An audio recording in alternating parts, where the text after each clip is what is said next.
welcome back to our book talk segment of the day. Great to welcome right now one of the authors, actually the author, and is also a great illustrator that comes with this new book out. Very interesting, very fascinating book as well, and it kind of deals with ecology and the environment and all that kind of thing. But it is a novel. It's called Monarca, I should say, a novel. We're joined today by the author, Leopoldo Gout, by telephone. And Leopoldo, good to talk with you. How are you?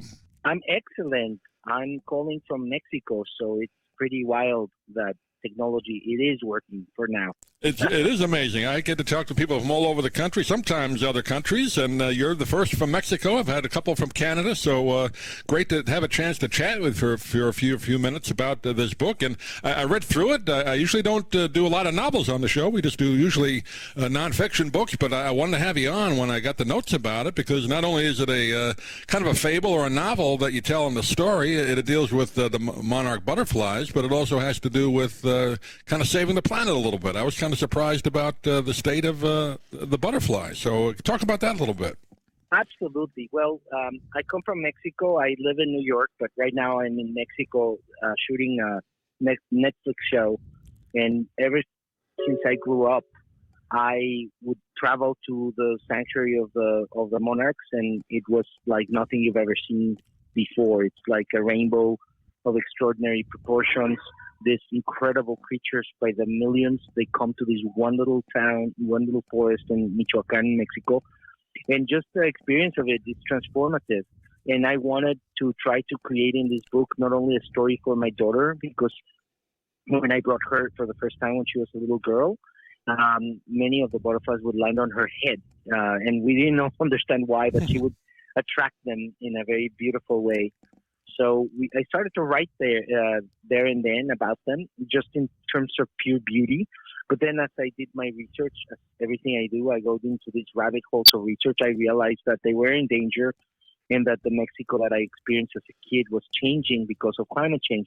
So I started to do more research, and at that point I decided I wanted to co-write the book with a kind of an eco-warrior or somebody that really understood their plight, and that took me to meet Eva Rigis, who my co-author, who's an eco-warrior and documentarian and filmmaker, and she was amazing at illustrating to me the power of this incredible creature that travels from Canada all the way to this one magical forest, and its plight and its anatomy and all sorts of things. So we started to kind of combine my fable with the extraordinary adventure that they experienced, and we, it celebrated our daughter. She has a daughter, I have a daughter. They both appear in the book, and we kind of like played with those themes. And one of the things that took me, by surprise is that in the middle of our process, we were writing together really well, and something magic happened. What I didn't know is that Eva's father, Homero Arigis, a famous poet in Mexico, is actually the guy who convinced UNESCO to declare the sanctuary of the butterflies in Michoacan a sanctuary. Oh, wow. And I had no clue. She thought I called her because of her dad. I did not know this. I wasn't following her dad's career at all. Right. But he was in the 80s, I think. He was the person that convinced the Mexican government and UNESCO to declare it a world heritage and be protected. Unfortunately, between climate change and kind of like the narco wars and the lack of government there, it's been challenging for these incredible, resilient creatures. It is a amazing creature, the butterfly, because everybody's seen them, but I did not realize till I read your book that there was such a section in that part of Mexico that they kind of congregate to, but we kind of take them for granted, unfortunately. The butterfly, what they have to, we kind of, I guess, know how they come from caterpillars and transform, metamorphosis, I guess is the word, into butterflies, but there's a lot that goes to it, and a lot of that species doesn't even make it to the point of being a butterfly, right? I mean, it takes a lot just for that to happen. Exactly. Well, they actually go through 4 processes, and it's the only creature that has 2 DNAs. One DNA is when they're a chrysalis, and then a different DNA when it comes out as a butterfly.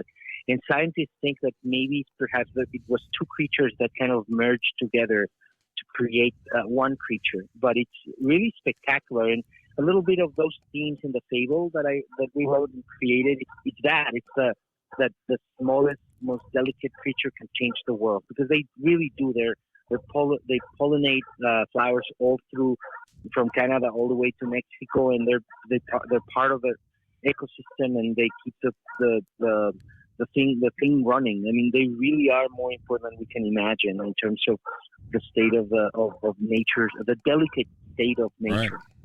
And you break down the book into the 4 stages of the butterfly's life, from the egg, the larvae or caterpillar, the pupa or chrysalis, and then finally the butterfly section. So you kind of tell the story in the sense of the metamorphosis process of the whole thing, right? Going from egg to butterfly. Exactly, and it's because we both have daughters and they're young. Both of us kind of were echoing in this fable.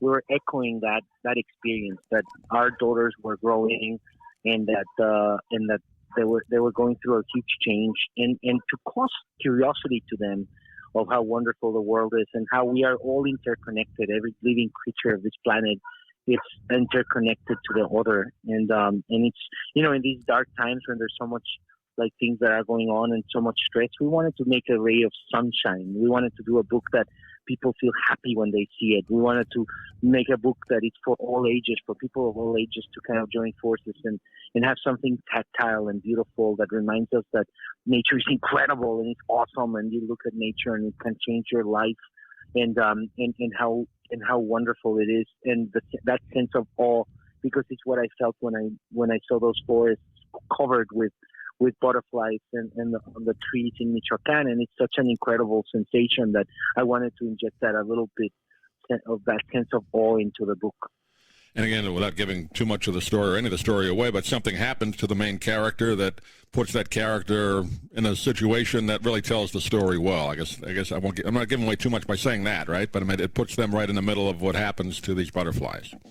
Yeah, I mean, it's wonderful for you to say that. Like, it is a fable, so there is a transformation of Inez into a butterfly, and I don't mind saying that because it's kind of like the premise of the book, and it's what is she going to do about it, and it is all fables, all magical fables, or in Mexico we call it magical realism. I call it realistic magic because life is full of miracles and magic, and the idea that I had was that we're looking into this parable that gets us connected a little bit with that nature is full of those pockets of magic, and that we all can look at it and see it if we want to. If you want to have that curiosity, if you want to have that sense of awe, it's out there. It's there just in front of you. You just have to pay attention. And again, at the end of the book, you talk about, which I didn't realize either, I'm glad you put it in the book, that these particular butterflies are diminishing in numbers by a huge amount. That's kind of scary. Yeah, it's very scary, and unfortunately, there's always hope. I mean, during COVID, when people were in New York, I mean, we saw dolphins in the bay. It's amazing how fast nature can regenerate itself if we just give it a chance. So a little bit the message to the book is everybody can do something about it. And if everybody does something about it, we can change things immediately. I mean, there's one guy, I think in Turkey, I don't remember where exactly, but he started planting trees like 40 years ago. And now the whole forest has completely changed the ecology of his town. Through that, I think he even changed a degree of heat in the area. Like it's amazing what we can do. And as I said, with the butterfly, with the monarchs, the smallest creature can really impact the world, and that's kind of the message of the book. Yeah, great message, great story as well. Monarca is the name, and we've been talking with Leopoldo Gout, and we just have a few seconds left. But give out a website, Leopoldo. People can get more information about the book. Yeah, they can look at my Instagram. Leopoldo is my name, Leopoldo, and just repeat it twice. Or go to HarperCollins and look at Monarca. There's there's a lot of bookstores and digital spaces that they can get the book. It's everywhere, hopefully, and there's lots of information to find me in the internet, and there's tons of material for them to also just look at the monarch butterflies and dive into this world. But definitely is something that I hope that people can touch and feel and be connected to. Yeah, no doubt. Leopoldo, great talking to you. Great luck. Good luck with the book, and hopefully we can talk to you again. Thanks for being with us. Thank you so much.